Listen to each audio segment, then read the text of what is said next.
நீங்களும் நானும் எந்த சூழ்நிலையிலேயும் நாம் பரிசுத்தமாய் வாழ முடியும். கர்த்தர் நமக்கு அந்த கிருபையை ஆண்டவர் நமக்கு தந்தருளுவாராக. இயேசு எனக்கு ஜீவன் தந்தாரே, இயேசு எனக்கு ஜீவன் தந்தாரே, இயேசு எனக்கு ஜீவன் தந்தாரே, இயேசு எனக்கு ஜீவன் தந்தாரே. துதி பாடல் நான் பாடி இயேசுவை போற்றி என்றென்று வாழ்த்திடுவே. துதி பாடல் நான் பாடி இயேசுவை போற்றி என்றென்று வாழ்த்திடுவே. அல்லேலூயா ஆமென், அல்லேலூயா அல்லேலூயா ஆமென், அல்லேலூயா அல்லேலூயா ஆமென், அல்லேலூயா அல்லேலூயா ஆமென், அல்லேலூயா. சமாதானம் தந்தாரேசு, சமாதானம் தந்தாரேசு, சமாதானம் தந்தாரேசு, சமாதானம் தந்தாரேசு. துதி பாடல் நான் பாடி இயேசுவை போற்றி என்றென்று வாழ்த்திடுவே. துதி பாடல் நான் பாடி இயேசுவை போற்றி என்றென்று வாழ்த்திடுவே. அல்லேலூயா ஆமென், அல்லேலூயா அல்லேலூயா ஆமென், அல்லேலூயா அல்லேலூயா ஆமென், அல்லேலூயா அல்லேலூயா ஆமென், அல்லேலூயா. 1 சாமுவேல் அதிகாரம் 2. அப்போ அன்னாள் ஜெபம் பண்ணா கிடைச்ச உடனே பிள்ளையை கொண்டு போய் கொடுத்துட்டா. பிள்ளையை கொடுத்தத அந்த நேரத்தில் அதே கூடாரத்தில் முன்னதாக, கூடார திரைக்கு முன்பதாக ஒரு பாட்டு பாடுறான். என் இருதயம் கர்த்தருக்குள் களி கூறுகிறது, என் கொம்பு கர்த்தருக்குள் உயர்ந்திருக்கிறது. அதாவது கொம்புன்னு சொன்னால் ஆளுகை. இப்போ இதுவரைக்கும் என்னை பேசின ஆமென் பெண்ணினால் போன்ற ஆட்கள், இதுவரை என்னை வேதனைப்படுத்தினவர்கள், என்னை சஞ்சலப்படுத்தினவர்கள், அவர்களுக்கு முன்பதாக என் கொம்பை உயர பண்ணியிருக்கிறார். ஹல்லேலூயா. நான் மிகவும் வேதனைப்பட்டேன், என்னை கலிகூற வச்சிருக்கிறார். என் பகைஞருக்கு மேல் வாய் திறந்திருக்கிறது, ரட்சிப்பினால் சந்தோஷப்படுறேன். கர்த்தரை போல பரிசுத்தமுள்ளவர் யாரும் இல்லை, அவரை போல ஒரு தேவனும் இல்லை. ஆமீன். அவரை போல கண்மலையும் இல்லை. இனிமேல் பற்றி மேட்டிமையான பேச்சு பேசாதீங்க, அகந்தையான பேச்சு பேசாதீங்க.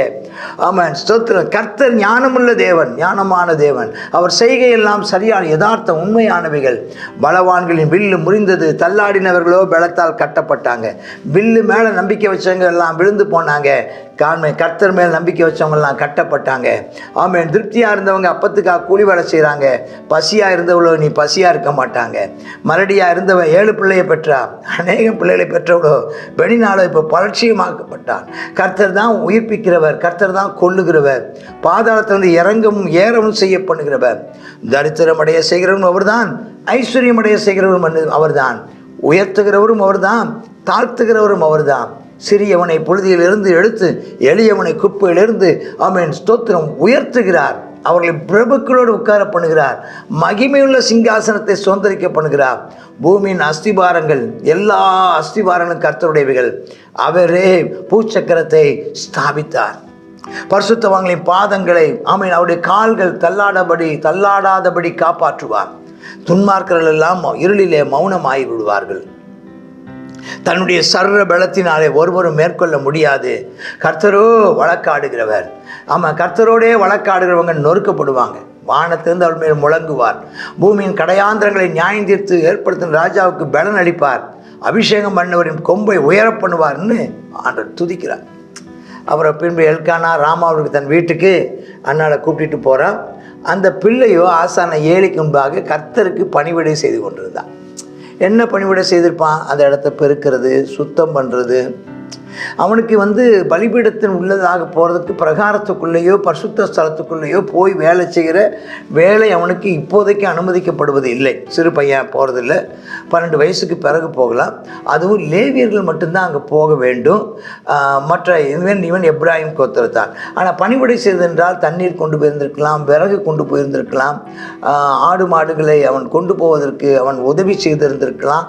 லேவியர்களுக்கு பல விதங்களிலே பணிவிடை ஊழியம் அவன் செய்திருந்திருக்கலாம், பணிவிடை செய்து ஊழியிருந்திருக்கான். அப்போ ஏலியின் குமாரர் பேலியாளின் மக்களாக இருந்தார். யார்? இதே சமயம் இவன் அங்கே ஒருத்தன் பயபக்தியோடு வேலை செஞ்சிட்ருக்கான்.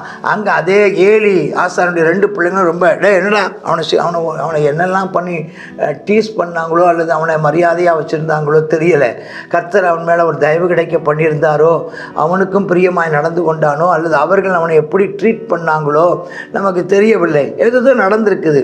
ஆனால் அவனுடைய பிள்ளைகள் கர்த்தரை அறியவில்லையா, அவன் கடவுளை அறியாத பிள்ளைகளாக தான் இருந்தாங்க. அப்போ அவனுக்குள்ள எந்த விதமான ஒழுக்கங்களோ இருக்குமான்னு தெரியல. சரி, அவர் ஜனங்களை நடப்பித்த விதம் எப்படின்னு கேட்டால், எவனாவது இந்த அந்த பலி மிருகத்தை கொண்டாந்து அப்போ உள்ளே பலி செலுத்திடுவாங்க.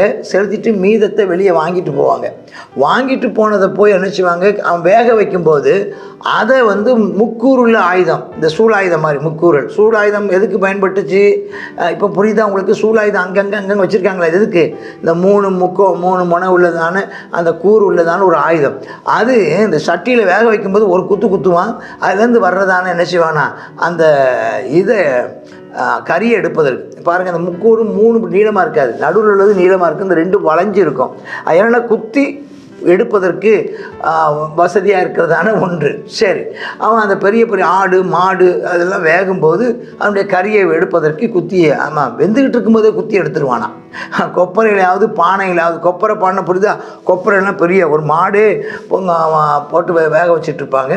அல்லது பானைனாலும் நீங்கள் நினைக்கிற சின்ன பானையில் பெரிய பானை. சர்வங்கிறது அது ஒரு பெரிய அகலை கொண்ட வானொலி பட்டி மாதிரி, வானொலி சரிதானா, அந்த மாதிரி அதிலெல்லாம் போட்டு அவன் குத்தி எடுத்து சாப்பிடுவானா.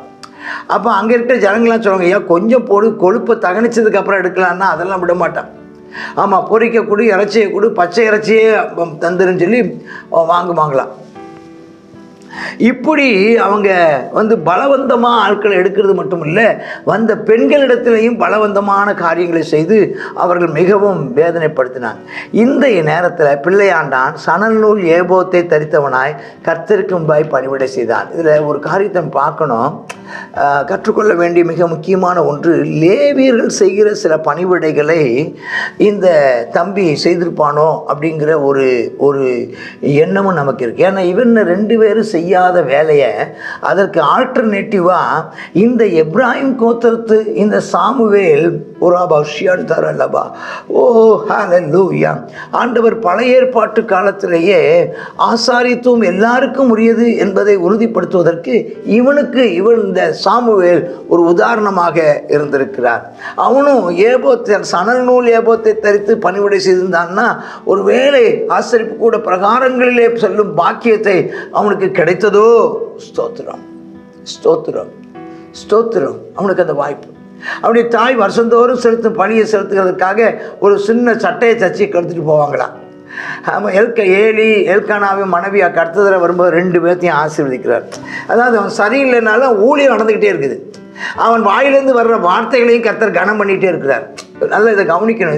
இது நம்ம கற்றுக்கொள்கிறதும் பெற்றுக்கொள்கிறதுமான விஷயத்தில் ஒன்று. சில நேரங்களில் ஊழியக்காரர்கள் சரியில்லாத நிலையில் இருக்கிறாங்க.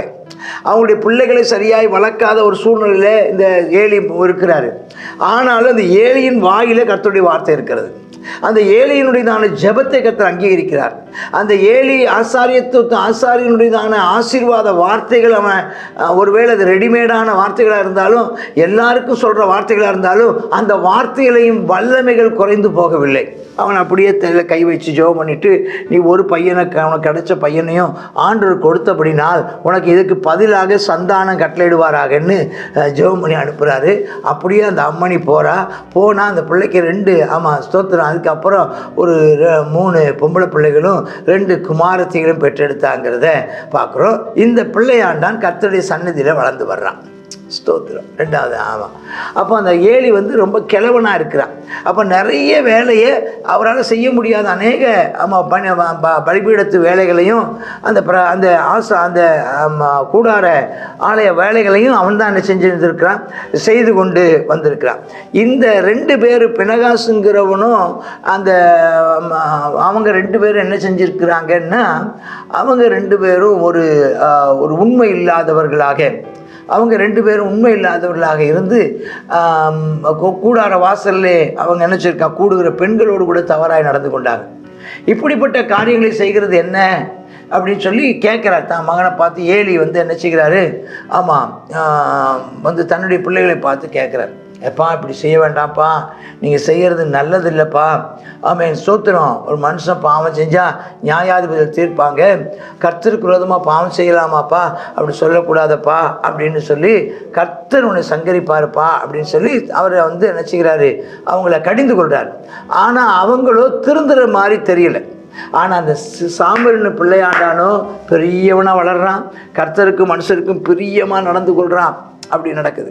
இந்த நேரத்தில், இப்படிப்பட்ட ஒரு நேரத்தில் தேவனுடைய மனுஷன் ஒருவன், யாருன்னு தெரியல, பேர் சொல்லப்படாத ஒருவன், ஒரு தீர்க்கதரிசி ஆண்டவரிடத்திலிருந்து. அப்போ நான் இன்னும் ஏற்கனவே சொன்ன பாருங்க, கேடுகட்டுதான உலகத்திலையும் அந்த மெஜாரிட்டியான ஆட்கள், பெருவாரியான ஆட்கள் வழி விலகி போன காலத்திலையும், பெருவாரியான ஆட்கள் தங்களுடைய மனம் போல வாழ்ந்த காலத்திலையும், கர்த்தருக்கு பிரியமாக தேவனுக்கும் மனுஷனுக்கும் பிரியமாய் வாழ்ந்ததான ஒரு சிறு கூட்டம் அந்த காலத்திலிருந்து இந்த காலம் வரைக்கும் இருந்து கொண்டே இருந்திருக்கிறது. ஸ்தோத்திரம் உண்டாவதாக. ஆதாம் ஆமென் வீழ்ச்சி அடைந்த பின்பு, காயின் ஆமென் கொலைகாரனா மாறின பின்பும், அவனுடைய கோத்திரத்திலையும் ஒரு ஏனோக்கு, அவனுடைய கோத்திரத்திலையும் ஒரு மெத்துசாலா, அவனுடைய கோத்திரத்திலையும் ஒரு நோவா. அந்த நோவாவின் பிள்ளைகளில் கெட்டு போனாலும் அதில் ஒரு சாம், அதுக்கப்புறம் சேம் ஆப்பத்தில் சேமுங்கிறவனை பார்க்குறோம். அதில் கெட்டு போனது அந்த சூழ்நிலையும் அவன் ஒரு ஆபிரகாம். அப்படி தேர்ந்தெடுக்கப்பட்ட கூட்டத்தை பார்க்குறோம். மீந்திருக்கும் ஜனமாகிய ஒரு கூட்டம் என்றைக்கும் பக்தி உள்ளவர்களை கர்த்தர் தமக்கென்று தெரிந்து கொள்வாராக. பக்தி உள்ள கூட்டம் இன்றைக்கு நம்முடைய நாமக்கலிலேயும் இந்திய தேசத்திலையும் ஏராளமாக இருக்கிறார்கள். சரி, அதில் ஒருவனுக்கு ஆண்டவருடைய அபிஷேகம் கிடைத்து தீர்க்க தரிசன வார்த்தையாக ஏலியின் இடத்துல வந்து கர்த்தர் சொல்கிறது என்னன்னா, எகிப்திலே பார்வோனுடைய வீட்டில் இருக்கும்போது கர்த்தர் அவளுக்கு வெளிப்படுத்தி, என் பலிபீடத்துமே பலியிடவும் தூபம் காட்டவும் இஸ்ரவேலின் கோத்திரங்கள் எல்லாம் அவனை எனக்கு ஆசாரனாக தெரிந்து கொண்டேனே, உன் பிதாவின் வீட்டாருக்கு இஸ்ரவேலின் புத்தருக்கு தகன பலி எல்லாம் கொடுக்கலையா? யாரை பார்த்து கேட்குறாரு? அவனை ஏலியை பார்த்து. நான் இப்போ அந்த பலியும் காணிக்கையும் நான் உங்களுக்கு கொடுத்துருக்கேனே, அதை ஏன் நீ அதை அஜாக்கிரதையாய் உதைக்கிறாய்? ஆமென் ஸ்தோத்திரம். அதாவது உங்களை கொழுக்க பண்ணும்படிக்கு நீ என்னை பார்க்க உன் குமாரரை நீ மதிக்கிறாயே. ஆமென் ஸ்தோத்திரம். நிச்சயமா ஆமாம், நான் அவனுக்கு நிச்சயமா நீ சந்ததி சந்ததியாய் தேவனை சேவிப்பாயின்னு சொல்லியிருந்தாலும் இனி எனக்கு தூரமாக இருப்பதாக. என்னை கனம் பண்ணுகிறவர்களை நான் கனம் பண்ணுவேன், என்னை அசட்டை பண்ணுகிறவர்கள் கனஈனப்படுவார்கள் சொல்லிட்டார். உன் வீட்டில் ஒரு கிழவன் இனிமே இருக்க மாட்டான். ஆமென் ஸ்தோத்திரம். இஸ்ரவேல் செய்யப்படும் சகல நன்மைக்கு மாறாக என் வாசஸ்தலத்தில் உபத்திரவத்தை நீ காண்பாய். ஒருபோதும் வீட்டில் கிழவன் இருப்பதில்லை. என் பலிபீடத்தில் சேவிக்க நான் உன் சன்னதியில் நிர்மூலமாக்காதவர்களோ உன் கண்களை பூத்து போக பண்ணுவார், உன் ஆத்மாவை வேதனைப்படுத்த வைப்பார்கள். இந்த ஒப்பினியும் பினகாசும் 2 பேரும் ஒரே நாளில் சாக போகிறாங்க. அதான் உனக்கு அடையாளமாக இருக்கும். என் உள்ளத்துக்கு சித்தத்துக்கு ஏற்றபடி உண்மையான ஒரு ஆசாரியனை நான் எழும்ப பண்ணுவேன். அவன் எனக்கு நிலையான வீட்டை கட்டுவான். என்னால் அபிஷேகம் பண்ணப்பட்டவனுக்கு சகல நாள் நடந்து கொள்ளுவான்.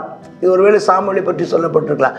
கர்த்தர் அந்த ஆசாரியத்துவமே மாற்றப்பட்டிருக்குமானால் சொல்லுவாங்க, பழைய ஏற்பாட்டில் மாற்றப்படாத ஆசாரியத்துவம்.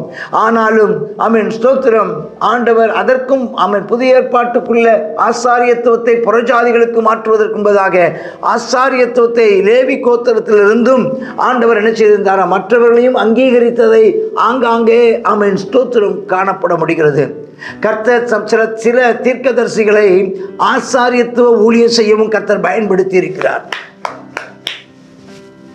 ஆண்டவர் தீர்க்கதரிசிகளை கர்த்தர் எழுப்புகிறார். ஆசாரியன் தவறி போகும்போது, நியாயாதிபதிகள் தவறி போகும்போது ஆசாரியனுக்கு பதிலாக ஆமென் ஸ்தோத்திரம் ஆசாரியத்துவத்தையும் நியாயாதிபதிகள் இழந்து போனதினால் அந்த நியாயாதிபதியத்துவத்தையும் ஆண்டவர் தீர்க்கதரிசிகளை கொண்டு அந்த இடத்தை நிரப்புகிறத பார்க்கிறோம். சரி, அப்போ நடந்து கொள்வான்ங்கிறது பார்க்குறோம். அடுத்தது நடக்கிறது என்னன்னு கேட்டிங்கன்னா, அப்போ அவன் கடைசியாக அவன் வீட்டில் இருக்கிறவங்க ஒரு வெள்ளி பணத்துக்கும் அப்பத்துணிக்காக ஆமாம் ஆசாரிய ஊழியம் செய்யறதுக்கு கெஞ்சுவாங்க அப்படின்னு சொல்லி ஆமென் ஏலியினுடைய வம்சத்தினுடைய மேலிருந்த அந்த ஆசாரியத்துவ நிலையை ஆண்டவர் என்ன செய்கிறார்னா, ஆமாம் அவர் கடிந்து கொள்கிறார். அதை ரத்து செய்து அவர்களுக்கு எச்சரிக்கை விடுவிக்கிறார் என்பதை பார்க்குறோம். கற்றுக்கொள்வது என்ன? அந்த ஏலியும் ஏலியுடைய பிள்ளைகளும் சரியில்லாத போதும், சூழ்நிலைகள் சரியில்லாத இருந்த போதும், ஆசரிப்பு கூடாரத்திலேயே பாவக்கிரியைகள் நடந்து கொண்டிருந்த போதும் இந்த சாமுவேலை அவைகள் ஒன்றும் தீட்டுப்படுத்தவில்லை. அவனுடைய கண்களிலேயோ அவனுடைய மனதிலேயோ சலனங்களும் சபலங்களும் வராதபடி அவன் தன்னை காத்து கொண்டான்.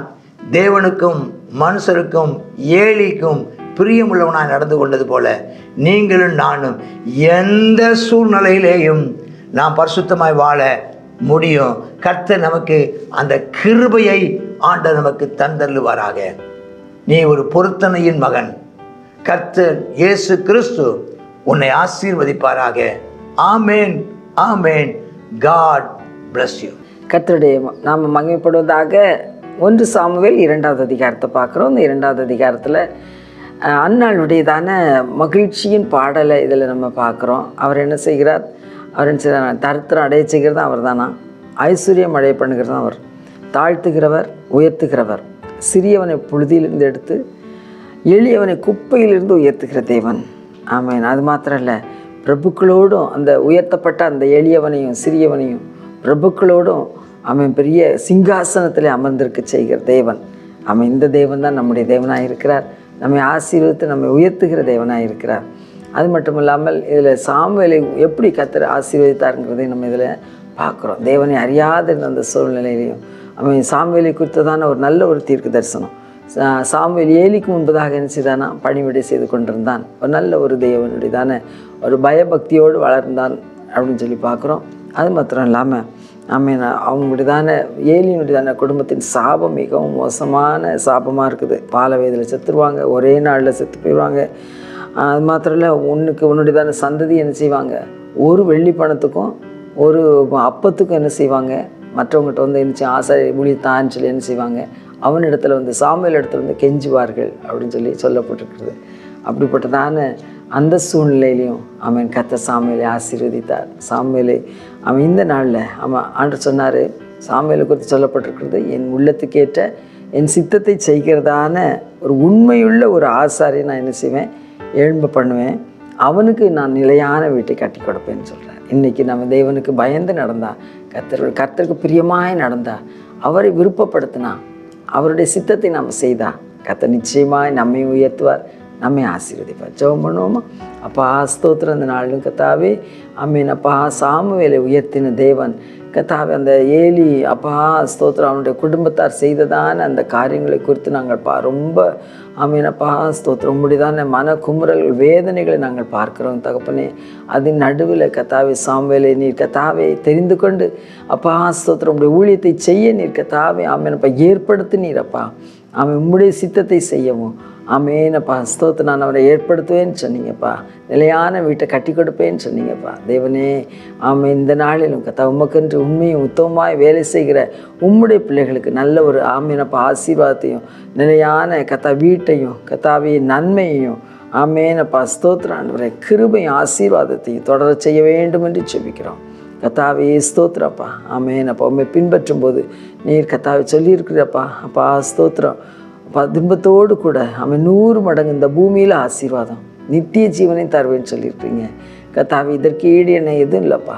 நாங்கள் அதற்கு நேராய் ஓட உம்மை பிரியப்படுத்தி வாழும் வாழ்க்கையை கர்த்தாவே தெரிந்து கொள்ள கிருபை தார். இயேசுவின் நாமத்தில் ஜெபிக்கிறோம் நல்ல பிதாவே. ஆமென், ஆமென்.